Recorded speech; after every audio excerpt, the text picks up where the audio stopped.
Students, now we are going to discuss our second topic, that is Pakistan in South Asia. Pakistan framed its first constitution. General Ayub Khan took over administration of the country and get elected. 1958 में general Ayub Khan के हाथ में देश की कमान आ गई.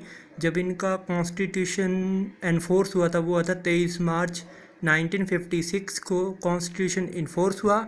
1958 में पहली बार general Ayub Khan बने. अब दूसरी बार once again military rule of Pakistan took place under. अब जनरल अयूब खान जो कि रिज़ाइन कर चुके थे, उसके बाद आए general Yahya Khan in 1969. 1969 the reason for this was the popular dissatisfaction against the rule of general Ayub Khan. लोगों के मन में सेटिस्फाई नहीं थे वो जनरल अयूब खान से. इस वजह से जनरल याहिया खान पावर में आए, और याहिया खान जैसी पावर में आए तब हमारे जो पाकिस्तान में एक तो बांग्लादेश क्राइसिस हुए 1969 के बाद, जो 1971 में हुए थे Bangladesh crisis, and war with Pakistan जिसमें ईस्ट पाकिस्तान से बांग्लादेश क्रिएट हुआ था. ईस्ट पाकिस्तान से बांग्लादेश क्रिएट हुआ था, वो हुआ था 1971 में, यानी कि जनरल याहिया खान के रेन में, उनकी पावर वाले time. After this a government was formed under the leadership of Zulfikar Ali Bhutto from 1971 से 73. वो फोर्थ प्रेसिडेंट रहे. फिर 1973 से 1977 वो रहे प्राइम मिनिस्टर ऑफ पाकिस्तान.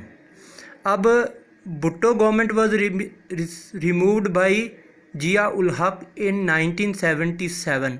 1977 में उन्हें हटा दिया गया बाय मिलिट्री कूप, और 1977 में हटते ही 1978 में जनरल जिया उल हक प्रेसिडेंट बन गए पाकिस्तान के है. अब लेकिन उन्हें pro democracy movement from 1882 onwards, 1882 से उनके खिलाफ डेमोक्रेटिक मूवमेंट चलते रहे. लोगों ने उनके खिलाफ मूवमेंट चलाया. कब? 1982 में onwards. Again in 1988 an elected democratic government was established under Benazir Bhutto but had to face competition from Pakistan People Party and Muslim League. अब 1988 से जब मतलब अगर मैं आपको बताऊं, जनरल जिया उल हक जो 1988 में जिनकी डेथ हो चुकी थी, उसके बाद पावर में आई 1988 में बेनज़ीर भुट्टो, लेकिन उनकी गवर्नमेंट को 1990 में डिसमिस कर दिया गया. 1990 में वो डिसमिस हुई. 91 से 1993 तक नवाज शरीफ थे, वो पीएम रहे, लेकिन 1993 में उन्हें भी आर्मी के रूल के अंडर हटा दिया. आर्मी ने उन पर प्रेशर बनाया, तो 1993 में उन्हें भी रिज़ाइन करना पड़ा, उन्हें भी रिमूव कर दिया गया इस पोस्ट से. 1993 में फिर बनी बेनज़ीर भुट्टो, पीएम बनी. लेकिन 1996 आते आते बेनज़ीर भुट्टो को भी प्रेसिडेंट ने रिमूव कर दिया. मतलब प्रेसिडेंट ने अपनी पावर के साथ उन पर करप्शन के चार्जेस थे उनके खिलाफ, यानी कि चार्जेस फ्रेम हुए, और उन चार्जेस करप्शन के कारण उन्हें 1996 में बेनज़ीर भुट्टो को डिसमिस कर दिया गया. फिर 1997 से लेकर 1999 तक नवाज शरीफ पीएम रहे. अब 1999 में वो पीएम थे.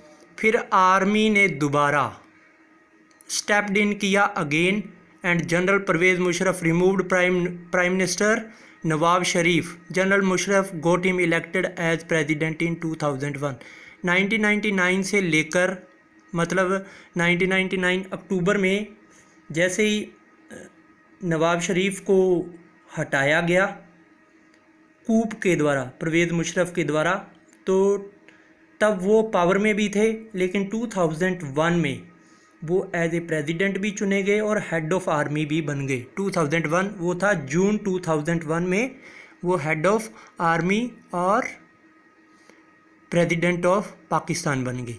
फिर दोबारा अप्रैल 2002 में 5 ईयर के लिए फिर कंट्रोवर्शियल टाइप के वो एक प्रेसिडेंट बने। मतलब उनके खिलाफ चार्जेस थे, लेकिन फिर भी वो 2002 में प्रेसिडेंट बन गए। किसके? पाकिस्तान के 4-5 ईयर्स। अब there was several factors which led to the failure of Pakistan in building stable democracy.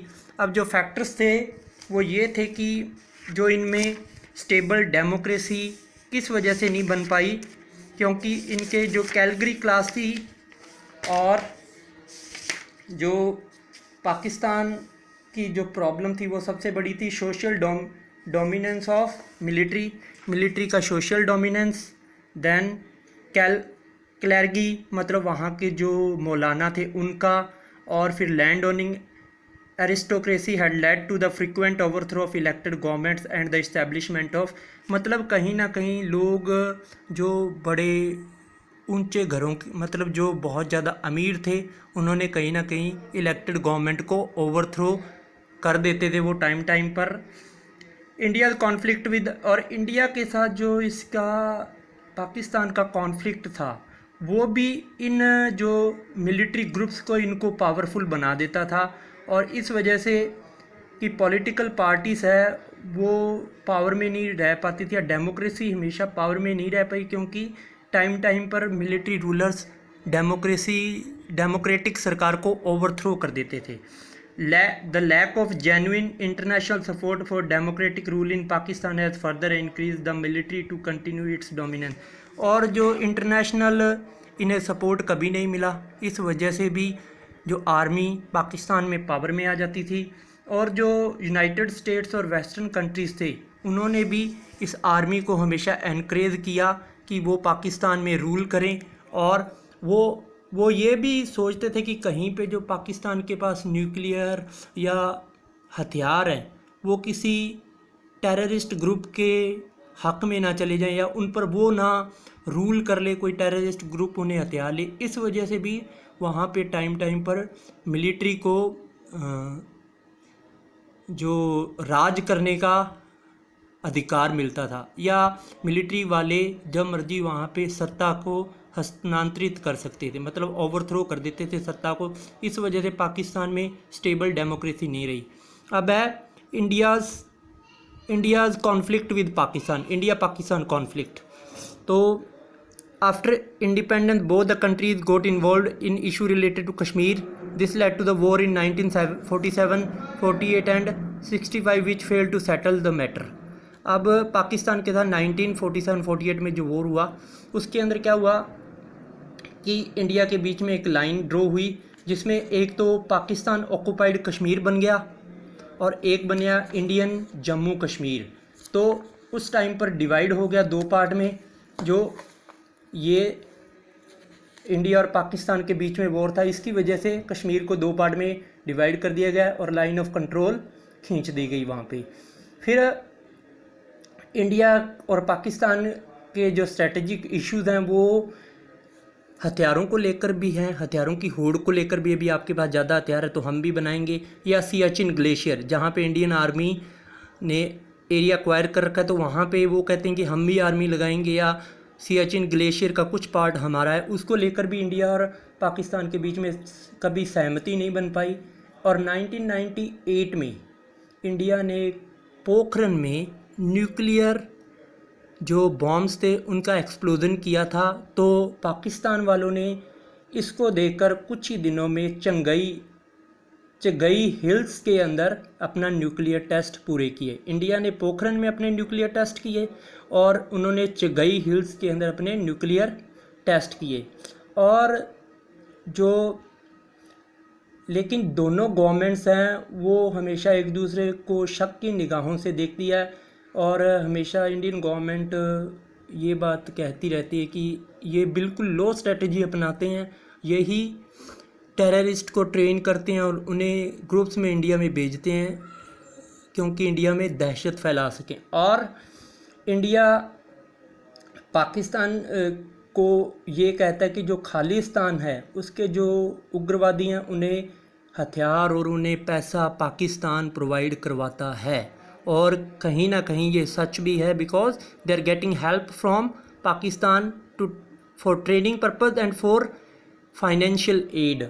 और उनकी जो स्पे एजेंसी है, जासूसों की, जो उनकी जासूस की एजेंसी है जिसको कहते हैं हम ISI, inter service intelligence, is alleged to be involved in various anti-Indian campaign in India's northeast, operating secretly through Bangladesh and Nepal। क्योंकि जो इनकी ISI है वो बांग्लादेश में अपने लोगों को भेजकर इंडिया में एंटर करवाती है या नेपाल एंटर करवाती है, और उस बॉर्डर एरिया पर कुछ ना कुछ ऐसी एक्टिविटीज़ करती है जिसके इंडिया को हमेशा इन पर संदेह रहा है कि ये इंडिया के ख़िलाफ़ कुछ ना कुछ कर रहे हैं, they are planning something big against India. फिर the government of Pakistan in turn blames Indian government and its security agencies for fomenting trouble in the provinces of, और सिंध और बलूचिस्तान में वो पाकिस्तान हमेशा इंडिया पर ब्लेम लगाता है कि सिंध और बलूचिस्तान में जो भी प्रॉब्लम्स होती है वो इंडियन एजेंसी की रॉ की वजह से होती है। फिर इंडिया और पाकिस्तान के बीच में 1960 में वर्ल्ड बैंक की मदद से इंडस वाटर ट्रीटी हुई थी जो आज भी चल रही है। इंडिया और पाकिस्तान के बीच में बहुत सारे कॉन्फ्लिक्ट हैं, बहुत सारे दूरियां हैं, लेकिन फिर भी ये ट्रीटी हमेशा के लिए चल रही है और इस पर जब से हस्ताक्षर हुए तब से इंडिया और पाकिस्तान इस पर हमेशा सहमत रहा है। लेकिन the two countries were not in agreement over the demarcation line in Sir Creek in Rann of Kutch.